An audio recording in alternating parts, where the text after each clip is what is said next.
Caro presidente Juarez, senhores deputados, senhoras deputadas, nessa tarde de hoje, gostaria de trazer aqui uma boa notícia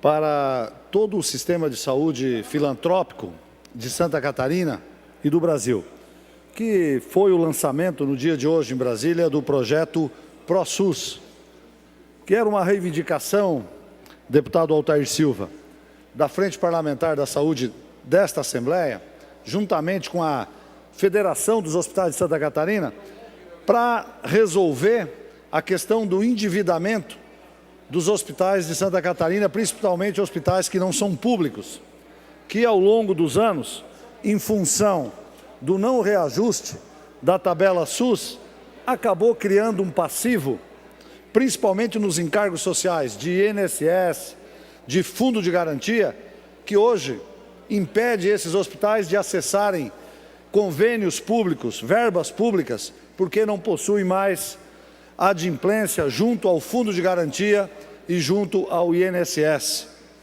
Os nossos 182 hospitais públicos filantrópicos desse estado devem aproximadamente cerca de 250 a 300 milhões de reais para o INSS e para o fundo de garantia.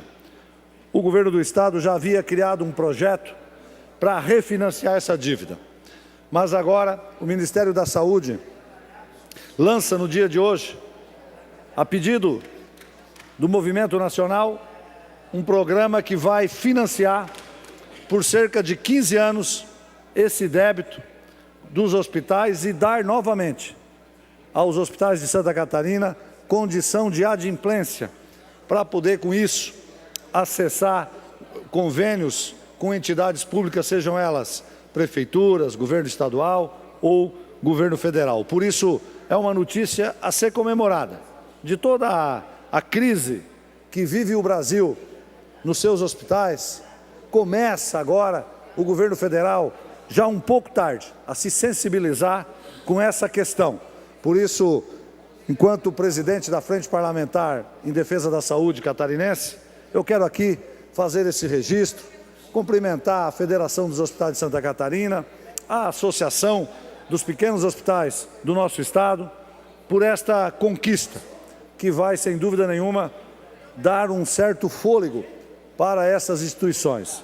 Mas é preciso nós todos refletirmos um pouco mais a respeito das causas, do que está na raiz das dificuldades do sistema hospitalar de Santa Catarina e do Brasil. E ao analisarmos isso, ao tirarmos um raio-x desta crise, nós vamos observar que o que está por trás é a falta de recursos públicos, de financiamento do sistema. O SUS, há mais de 16 anos, não reajusta a sua tabela de honorários. E isso tem feito com que os hospitais, não podendo negar o atendimento a uma pessoa carente que está ali precisando, não podendo deixar de realizar uma cirurgia, acabem, ao longo do tempo, contraindo dívidas e mais dívidas, que isto tem causado a falência de todo esse sistema. Por isso, muito tem a se comemorar hoje essa atitude do Ministério da Saúde, no sentido de criar um programa de financiamento. Mas sozinho, deputado Altair, os hospitais não vão nem conseguir pagar. Isso tem que vir acompanhado de mais recurso para a saúde, e aí está o projeto Saúde Mais 10, que já repousa na Comissão de Constituição Legislativa da Câmara dos Deputados há mais de 3 meses e não anda. Um projeto que tem a assinatura de quase 2 milhões de brasileiros, está lá parado, e o presidente Henrique Alves assumiu um compromisso de dar celeridade, mas até o presente momento, a sociedade brasileira aguarda uma ação mais forte da Câmara dos Deputados, no sentido de que a proposta de emenda constitucional que garanta 10% do orçamento federal para a saúde, esta emenda vai permitir um maior financiamento, um reajuste da tabela do SUS, mas vai permitir também, acima de tudo, um fôlego maior para as nossas instituições de saúde. Não tem como trazer novos médicos até de outros países, se os instrumentos como unidades de saúde não estiverem devidamente equipados para atender a nossa população. Nós não vamos qualificar o atendimento na saúde e nem dar um atendimento digno para o usuário, principalmente as famílias de baixa renda desse país, que dependem exclusivamente desse sistema, do sistema SUS, que é uma lei boa, que é uma lei justa. O Brasil tem orgulho de construir uma legislação de assistência à saúde do nível da lei do SUS, que é uma das mais avançadas do mundo. Mas, ao mesmo tempo, o nosso país comete um crime ao virar as costas do orçamento federal para este sistema.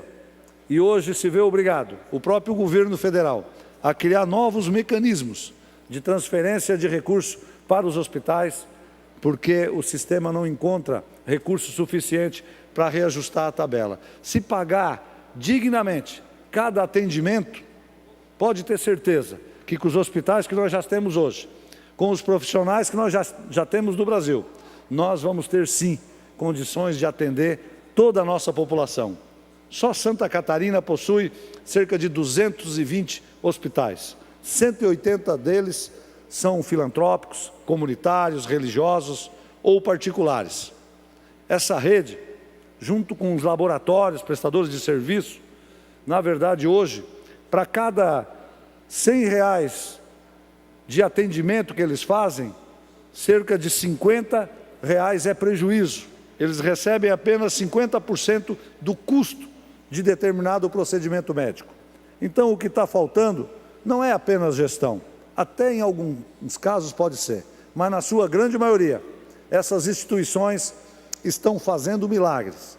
Por isso, enquanto deputado, pela caminhada que nós temos junto ao sistema de saúde do Estado, eu quero aqui homenagear a toda a nossa rede de hospitais comunitários, filantrópicos, pela dedicação que tem tido com a saúde dos catarinenses. Sabemos do esforço do governo estadual, mas sabemos também do esforço do Ministério da Saúde. Mas não podemos aqui fechar os olhos. Temos que continuar lutando para que a emenda de iniciativa popular da nossa Constituição venha a ser aprovada, para que a Câmara Federal dê um exemplo de vitalidade, de coerência, ouvindo aí o abaixo-assinado de cerca de 2 milhões de brasileiros, que lá está na Comissão de Legislação Participativa da Câmara Federal, repousando em alguma gaveta, para que passe aquilo a circular, esse projeto a circular na Câmara Federal, e ainda este ano nós possamos ter aprovada esta emenda, para que a partir do orçamento de 2014 nós tenhamos mais recursos para a saúde de todos nós brasileiros. Essa é sem dúvida uma reivindicação justa e que merece a sensibilidade de todos os deputados federais do nosso país. Era isso, presidente. Muito obrigado.